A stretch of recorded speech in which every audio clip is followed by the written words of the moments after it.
Բարի օր հարգելի հետևորդներ, եթերում ABC լուրերն է, ես Գառնի Մութաֆյանն եմ, կարևորը նախ համառոտ։ Արգրավել են Արցախի նախագահի հեռախոսը և ծառայողական բնակարաններն ազատելու հարյուրավոր ծանուցումներ ուղարկել, փաստաբանը մանրամասներ է հայտնել։ Բացվել է Բաքու-Թբիլիսի Կարս երկաթուղու Ախալքալաք Կարս հատվածը, հայ գյուղացին Կարսի ճանապարհի առաջին զոհը։ Խոստումներ, ծրագրեր, ելույթներ ու միջադեպեր, քարոզարշավի նախավերջին շաբաթն է։ Պառակտում քեմալականների շրջանում Թուրքիայում երկու ճամբարների ներկայացուցիչների միջև բախումներ են տեղի ունենում։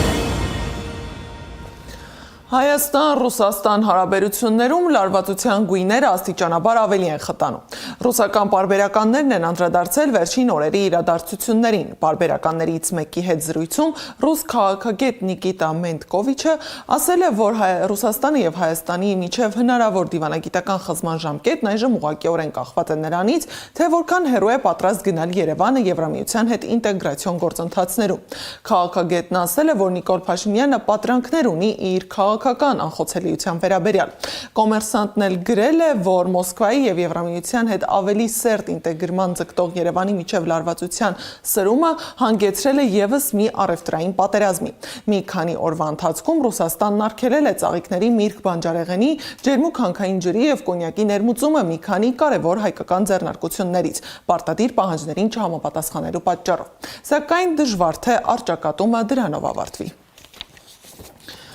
Փաշինյանը վստահեցրել է, թե ԵԱՏՄ-ում իր համար անլուծելի հարցեր չկան և ԵԱՏՄ-ի շրջանակում բավականին մեծ ազդեցություն ունի, թե ինչի հիման վրա է այս պնդումն անում Փաշինյանը, լսենք։ Ես Պաշտոնյանն եմ, Հայաստանի վարչապետը միակ Պաշտոնյանը, որ ԵԱՏՄ-ի երկու ամենակարևոր ֆորմատում հավասարաբար մասնակցում է։ ԵԱՏՄ վարչապետական ձևաչափի միջկառավարական խորհրդի նիստի և ԵԱՏՄ բարձրագույն տնտեսական խորհրդի նիստի։ Միևնույն ժամանակ Փաշինյանը հայտարարում է Թուրքիայի հետ ուղիղ առևտրի մասին։ Ախալքալաք Կարս երկաթուղին Ադրբեջանի երկաթուղու նման արդեն բաց է Հայաստանից արտահանումների և Հայաստան ներմուծումների համար։ Փաշինյանի խոսքով Հայաստանն այսօր Վրաստանի և Ադրբեջանի տարածքով երկաթուղային կապ ունի Ռուսաստանի, ապա Ռուսաստանի և Ղազախստանի տարածքով Չինաստանի հետ, իսկ Վրաստանի ու Թուրքիայի տարածքով նաև Եվրոպական միության հետ։ Տարիներ շարունակ Հայաստանը շրջանցող տարածաշրջանային նախագծերից մեկը Բաքու-Թբիլիսի Կարս երկաթուղին այսօր ներկայացվում է որպես նոր տնտեսական հնարավորություն նաև Հայաստանի համար։ Սակայն մինչ իշխանությունը խոսում է դեպի Եվրոպա բացվող ճանապարհների և տնտեսական նոր հեռանկարների մասին, մասնագետները զգուշացնում են, այս գործընթացի առաջին ու ամենախոցելի հարվածը կարող է ստանալ հենց հայ արտադրողը։ Ռուսական շուկայում արդեն խնդիրների առաջ կանգնած գյուղացին ու փոքր տնտեսվարողը կարող են հայտնվել թուրքական էժան ու մեծածավալ արտադրանքի անմիջական մրցակցության տակ, առանց բավարար պետական պաշտպանության և տնտեսական հաշվարկների։ Թեման ուսումնասիրել է Սեդակ Գյուրեղյանը։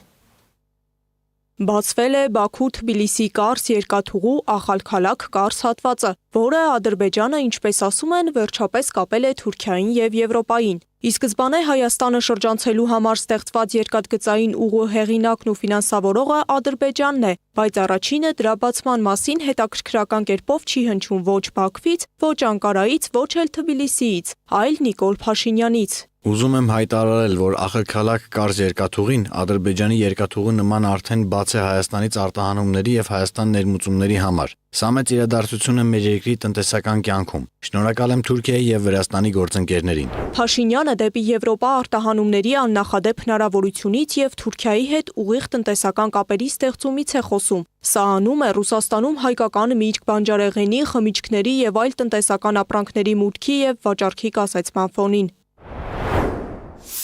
Հատկապես ովքեր որ թողերում են ապրում գյուղատնտեսությամբ են զբաղվում կամ գյուղմթերքները առևտրով են զբաղվում, նույն ծաղիկներին վերաբերում հասկանում են, թե դա ինչ հարված կարող է լինել տնտեսության վրա և կոնկրետ այդ մարդկանց համար։ Եվ այդ առումով ինքը այդ նման հայտարարության միջոցով փորձում է ցույց տալ, որ ինչ-որ այլ երթուղի է բացվում։ Այս երթուղու բացումն աղետաբեր է լինելու Հայաստանի տնտեսության համար, պնդում է քաղաքագետը։ Հայաստանը Եվրոպային առաջարկելու գրեթե ոչինչ չունի Եվրոպայի սահմանած բարձր ստանդարտների պատճառով։ Հայաստանից Եվրոպա արտահանումների ծավալը ամբողջի ընդամենը 5%-ն է կազմում, հիմնականում հանքանյութ։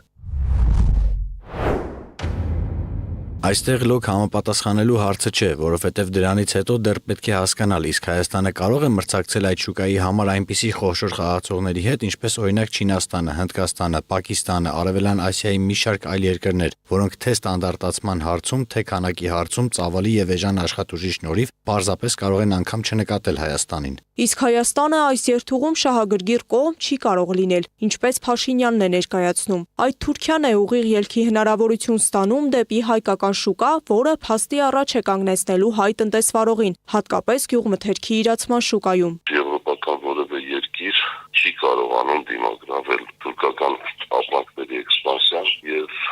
Հայաստանը լինելով ավելի փոքր եւ խոցելի երկիր, առավել եւս չի կարող նման հնարավորություն ունենալ։ Մեր հաշվարկները ցույց են տալիս, որ հայկական ապրանքները, գյուղմթերքները եւ դրանից վերամշակումը դրանից ստացվող արտադրանքը դուրս է մնալու շուկայից։ Մանասերյանը պնդում է, սահմանները փակ պահել պետք չէ, բայց բացելու համար տնտեսական լուրջ հաշվարկներ են պետք։ Թուրքիայից Հայաստան ներմուծումը տնտեսագետի տվյալներով 60-ից 70 անգամ գերազանցում է հակառակ ուղղությամբ արտահանմանը։ Ընդգծում է, նման վիճակագրություն ունեցող երկիրը լրջագույն հաշվարկներ պետք է կատարի, տնտեսապես պարտված դուրս չգալու եւ ԵԱՏՄ շուկայի կրճատման դեպքում թուրքական շուկայից կախվածության մեջ չհայտնվելու համար։ Սետա Գյուրեղյան, Աշոտ Բարբարյան, ABC Media։ Այս ամենի фонին Հայաստան է գալիս ԱՄՆ հերթական բարձրաստիճան պաշտոնյան։ Մայիսի 26-ին վաղը Հայաստան կժամանի ԱՄՆ պետքարտուղար Մարկո Ռուբիոն։ Արտգործնախարարությունը հայտնել է, որ տեղի կունենա արտաքին գործերի նախարար Արարատ Միրզոյանի եւ Մարկո Ռուբիոյի հանդիպումը, որից հետո նախարարները հանդես կգան մամուլի համար հայտարարություններով։ Ծրագրված է երկկողմ փաստաթղթերի ստորագրում։ Հաջորդիվ կկայանա նախարար Միրզոյանի մամուլի ասուլիսը լրատվամիջոցների ներկայացուցիչների հետ։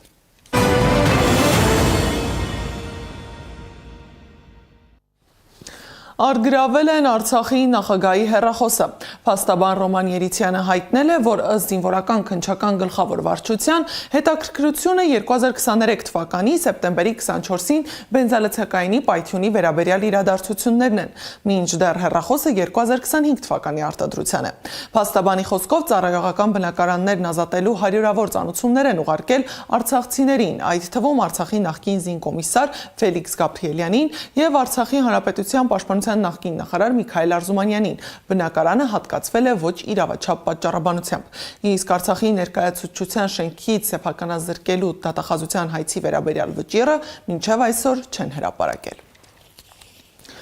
Իսկ կալանավորված արցախցի գործիչ Արթուր Օսիպյանը շարունակում է հացադուլը։ Փաստաբան Դավիթ Հովհաննիսյանը հայտնել է, որ Արթուրը հացադուլը չի դադարեցնի, քանի դեռ Նիկոլ Փաշինյանն իրեն փախած անվանելու եւ իր արժանապատվությունը վիրավորելու համար ներողություն չի խնդրել։ Փաստաբանը ներկայացրել է Օսիպյանի պահման պայմանները։ Խոսք սողում եմ Հայաստանի Հանրապետության մարդու իրավունքների պաշտպանին եւ արդարադատության նախարարին։ Անազատության մեջ գտնվող քրեակատարական հիմնարկում գտնվող անձը պետք է կորցնի միայն ազատությունը, այլ ոչ թե կորցնի առողջությունը, ստանա թոքաբոր կամ այլ հիվանդություն եւ պետք է չզրկվի արևի լույս տեսնելու հիվանդությունից կամ այդ բանտախցում պետք է պատերի վրա տարբեր տեսանկի սնկեր չաճեն խոնավության պատճառով։ Միջոցներ ձեռնարկեք, որպեսզի հացադուլ հայտարարած անձինք գոնե գտնվեն մնացած բանտախցերի պայմաններին հավասար պայմաններով։ Մայրաթորում եպիսկոպոսների ձեռնադրման արարողության ժամանակ ամենայն հայոց կաթողիկոս Գարեգին II խոսել է եկեղեցու դեմ արշավի մասին։ Վեհափառը շեշտել է, որ հայոց եկեղեցու սպասավորներին իշխանությունը ենթարկում է հետապնդումների ու ազատազրկման։ Մեր հոգևորականները ի Հայաստան եւ Սփյուռս աննկուն են ոգով, անխախտ են Սուրբ Էջմիածին հավատարմության մեջ եւ անդավաճան իրենց ուխտին ու կոչմանը նախանձախնդրությամբ շարունակում են տերերն ապատվեր առաքելությունը իրականություն դարձնելու իրականություն դարձնելու տեսիլքները հոգևոր կյանքի պայծառության, պետականության ամրապնդման, հայրենիքի շինության, հայրենիքի հզորության ու առաջընթացի։ Եպիսկոպոսության աստիճանի են արժանացել Գեղարքունիքի թեմի առաջնորդական տեղապահ Իսահակ Վարդապետ Պողոսյանը, Մասիացոտնի թեմի առաջնորդական տեղապահ Ռուբեն Վարդապետ Զարգարյանը, Մայրաթոր Սուրբ Էջմիածնի լուսարարապետ Անանիա Վարդապետ Ծատուրյանը և Մայրաթորի քարոզչական կենտրոնի տնօրեն Զաքարիա Ծայրագույն Վարդապետ Բաղումյանը։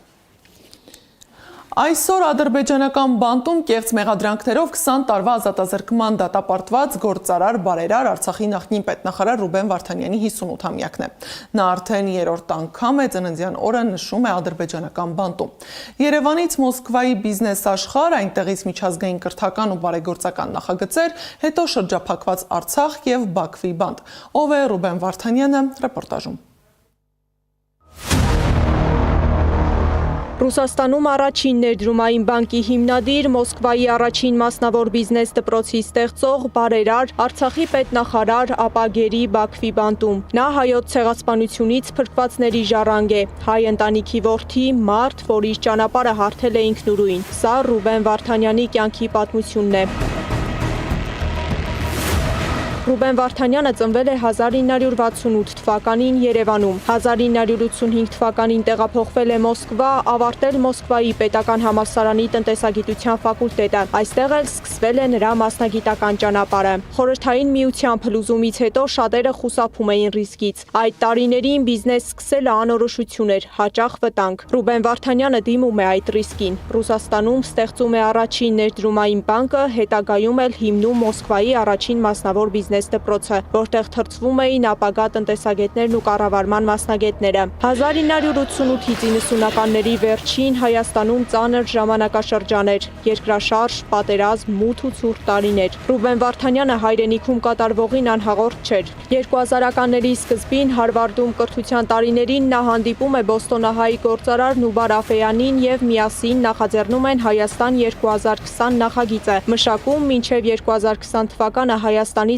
զարգացման ռազմավարությունը։ Այդ տարիների ընթացքում Վարդանյանը գործընկերների և ընկերների հետ աջակցում ու իրականացնում է ավելի քան 700 նախագիծ Հայաստանում, Արցախում և աշխարհի տարբեր երկրներում ուղղված կրթության, մշակույթի ու հոգևոր ժառանգության պահպանմանը։ Ցեղասպանությունից մազապուրծ Համայակ Վարդանյանի թոռն է Ռուբեն Վարդանյանը։ Նրա և ցեղասպանության 100-ամյակի հիշատակին 2016-ին Վարդանյանը նախաձեռնում է Ավրորա մրցանակաբաշխությունը, որի առաքելությունն է ճանաչման արժանացնել և աջակցել նրանց, ովքեր վտանգի են ենթարկվում սեփական կյանքը փրկելու հակամարտությունների և մարդկության դեմ իրագործվող հանցագործությունների հետևանքով տառապողներին։ Օվկիանոսից այն կողմ մրցանակաբաշխությամբ կամ սեփական ծրագրերով հայրենակիցներին աջակցել Ռուբեն Վարդանյանը բավարար չհամարեց։ 2022 թվականին հրաժարվելով Ռուսաստանի քաղաքացիությունից եկավ Արցախ և ստանձնեց պետնախարարի պաշտոնը։ Վարդանյանը 112 օր պաշտոնավարեց որպես պետնախարար։ Արցախի շրջափակման օրերին մնաց այնտեղ և շարունակեց բարձրաձայնել քաղաքական, մարդասիրական ու սոցիալական խնդիրներ։ Արցախից նա խոսեց միջազգային լրատվամիջոցների հետ, ահազանգ հնչեցնելով կատարվողի մասին։ Սկսեց վերանորոգել Մարտակերտի եկեղեցիներից մեկը ի նշան հոգևոր և բարոյական վերածննդի։ Այդ վերանորոգումը ավարտին չհասավ։ 2023 թվականի սեպտեմբերի 27-ին Ռուբեն Վարդանյանին առևանգեցին Հակարիի կամրջից և տեղափոխեցին Բաքու։ Կեղծ դատավարության ընթացքում Ռուբեն Վարդանյանին մեղադրել են ահաբեկչության համար, ավելացրել մի քանի հատոր իր հետ կապ չունեցող մեղադրանքներ։ Ռուբեն Վարդանյանին կեղծ դատավարության սկզբից թույլ տվեցին միջազգային փաստաբան ունենալ, բայց նրա միջնորդությունները ընթացք չստացան։ Փաստաբանը հրաժարվեց գործունեությունից, անարդար ու կեղծ դատավարության պատճառով։ Ռուբեն Վարդանյանը բանտից ուղերձներ, ձայնային հաղորդագրություններ ու կոչեր հղեց։ В Азербайджане 39 почти лет назад Իսկ հիմա Բաքվի դատարանում նրան դատապարտում են առանց միջազգային փաստաբանների, մեդիայի մասնակցության։ Սեդա Գյուրեղյան, Գեգամ Ղազարյան, ABC Media։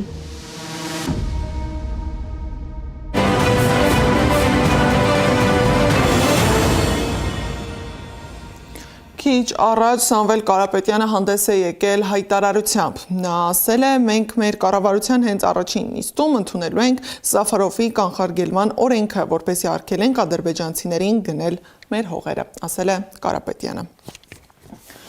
Քարոզարշավի նախավերջին շաբաթն է։ Ընտրության մասնակից ուժերը շրջում են ամբողջ հանրապետությունում եւ ներկայացնում իրենց ծրագրերը։ Միջադեպ է տեղի ունեցել Այգեձորում, քաղաքացիական պայմանագիրը չի կարողացել այնտեղ քարոզարշավ անել։ Բնակիչները թույլ չեն տվել։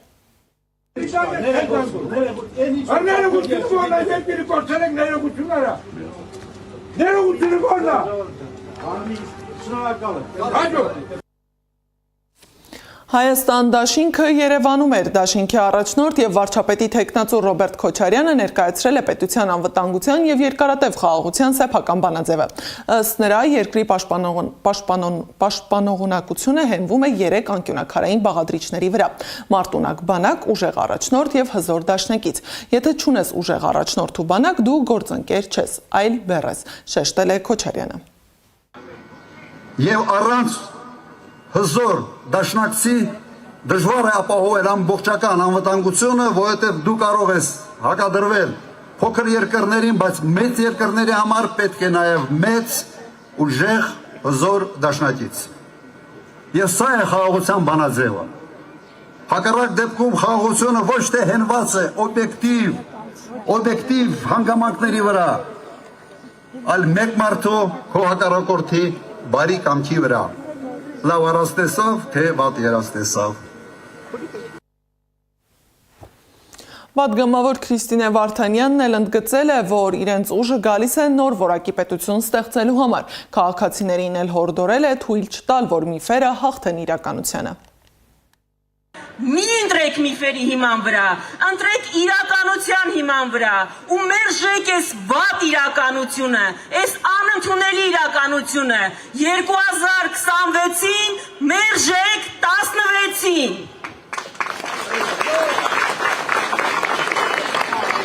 Հաջորդ միֆը, ասում են մենք գալու ենք ու սահմանափակելու ենք ձեր ազատությունները։ Սիրելի հայրենակիցներ, սիրելի երիտասարդներ, միակ ուժը, որ սահմանափակել է ձեր գրեթե բոլոր ազատությունները, անգամ կրոնի ազատությունը, խոսքի ազատությունը, ձեզ քննադատելու համար անվանել է շպիոններ, ձեզ մեղադրել է մահացած չլինելու մեջ գործող իշխանությունն է։ Այս հարթակը ազատ մարդկանց հարթակ է, ազատություն սիրող մարդկանց հարթակ է, մենք գալիս ենք ոչ թե ազատություններ սահմանափակելու, այլ ձեզ ազատություն բերելու։ Հայաստան խմբակցության պատգամավոր Արթուր Խաչատրյանն ու Աննա Գրիգորյանը հանդիպել են մոտ 20 օտարերկրյա լրագրողների՝ գերմանացի, ավստրիացի եւ շվեյցարացի։ Խաչատրյանի խոսքով լրագրողներին հետաքրքրում են Ռուսաստան-Արևմուտք հարաբերությունները, առևտրատնտեսական կապերը։ Ասում են, իսկ Եվրոպայի հետ ասեմ իհարկե համաձայն ենք, իհարկե պետք է մեր հարաբերությունները, տնտեսական հարաբերությունները ընդլայնենք։ Բայց ասում եմ ձեզանից մեկը Գերմանիայում, Ավստրիայում, Շվեյցարիայում մի հայկական ապրանք առել է, քար լռություն։ Լավ ասում եմ, չեք առել։ Գոնե մեկը ձեզանից Եվրոպայում մի հայկական ապրանք մի խանութում, մի ցուցափեղկի վրա տեսել է, քար լռություն։ Որտեղից տեսնել։ Ինչ է Հայաստանը արտադրում, որ կարողանա վաճառի Եվրոպայում։ Ինչ։ Բա որ ոչինչ։ Այդ Նիկոլ Փաշինյանի հրճվանքը, թե հեսա սահմանը բացվեց, հեսա թուրքերը թողելու են, հեսա մեր ապրանքը գնալու է։ Ինչ է գնալու մեր ապրանքը։ Հոլանդիայից բերած վարդը Հոլանդիա է գնալու։ Թե Թուրքիայից մաքսան ենք բերված լոլիկն է Թուրքիա գնալու։ Ուժեղ Հայաստանի առաջնորդն իր տանը հանդիպել է Կոտայքի մարզի բնակիչների հետ։ Սամվել Կարապետյանը եւս մեկ անգամ շեշտել է, որ գերիների վերադարձը լինելու է առաջնահերթություն։ Նրա խոսքով այնինչ հիմա է կատարվում պարզապես խայտառակություն է։ Ասեցի գերիների մասին, ամեն ինչ անելու ենք իրենց համար, այս խայտառակությունը, որ ամբողջ աշխարհին առաջ մենք նայում ենք, տեսնում ենք մեր ընկերներին, մեր նույնպես ուժեղ ընկերներին, Բայց այսօր անմխիտար վիճակում ամբողջ աշխարհը ծիծաղում է մեր վրա, որովհետև մեր իշխանությունները, ես արդեն կասկածներ ունեմ, որ նույնիսկ օգնել են իրենց այնտեղ հայտնվելուն, նույնիսկ վտանգ են տեսել։ Դրա համար այդ հարցը լինելու է մեր գլխավոր խնդիրներից մեկը, որ մեր լավագույն զավակները գան իրենց տները։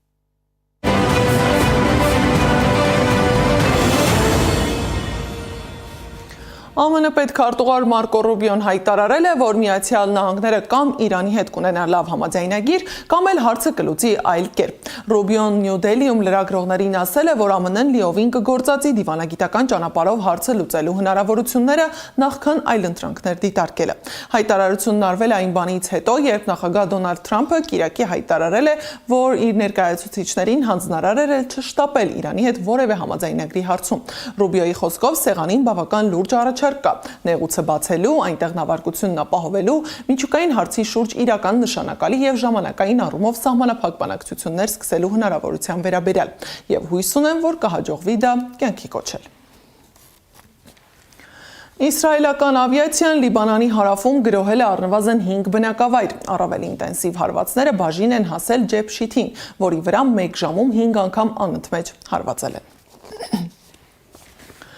Պարակտում քեմալականների շրջանում Թուրքիայում երկու ճամբարների ներկայացուցիչների միջև բախումներ են տեղի ունենում։ Օրեր առաջ Անկարայի դատարանն անվավեր է ճանաչել 2023 թվականի նոյեմբերին կայացած Թուրքիայի ժողովրդահանրապետական կուսակցության երկրի գլխավոր ընդդիմադիր կուսակցության համագումարի արդյունքները, որտեղ կուսակցության նոր ղեկավար է ընտրվել Օզգյուր Օզելը։ Դատարանը որոշել է Օզելին հեռացնել կուսակցության ղեկավարությունից եւ կառավարումը ժամանակավորապես հանձնել կուսակցության նախկին նախագահ Քեմալ Քլիչդարօղլուին։ Փաստորեն կուսակցությունում պարակտում է տեղի ունեցել։ Քլիչդարօղլուին թույլ չեն տվել մտնել գրասենյակի շենք եւ բարիկադներ են կառուցել, որպեսզի ոստիկանությունը չօգնի նրան ներս մտնել։ Ոստիկանությունը կոտրել է Անկարայում ժողովրդահանրապետական կուսակցության կենտրոնակայանի դարպասները, ստորաբաժանումները, ներխուժել են ներս, որտեղ ընդդիմադիրները բարիկադներ են տեղադրել։ Պատգամավոր Մահմուդ Թանալին, որը աջակցում է ղեկավարությունից հեռացված Օզելի թևին, լրագրողները նկարահանել են լացակումած։ Միջազգային մյուս լուրերը ռեպորտաժում։ Մայիսի 24-ի գիշերը ռուսական զորքերը զանգվածային հարված են հասցրել Կիևին եւ շրջակա-շրջանին, օգտագործելով տասնյակ հրթիռներ, ներառյալ բալիստիկ եւ հարյուրավոր անօդաչու թռչող Պատերազմի սկզբից ի վեր երրորդ անգամ օգտագործվել է Օրեշնիկ հրթիռային համակարգը։ Այն հարվածել է Կիևի մարզի Բիլացերկվա քաղաքին։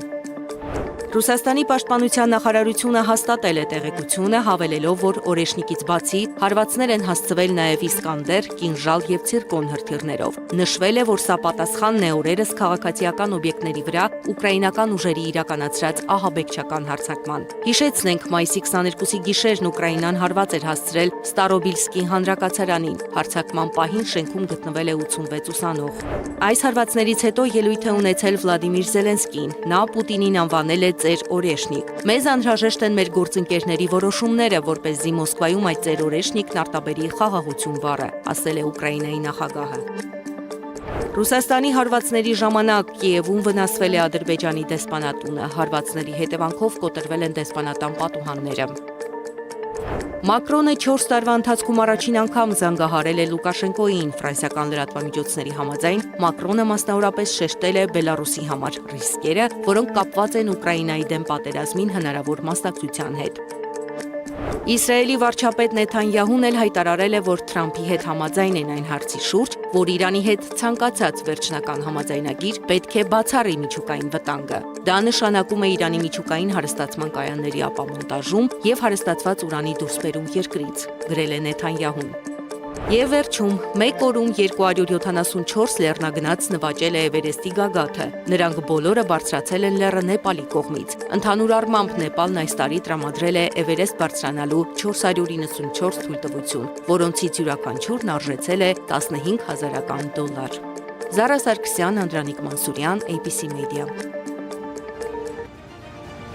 Այս ժամի համար նախատեսել էինք այսքանը, շարունակեք հետևել մեզ սոցիալական բոլոր հարթակներում, ABC լուրերը եթերում կլինի ժամը 15-ին, հաջողություն։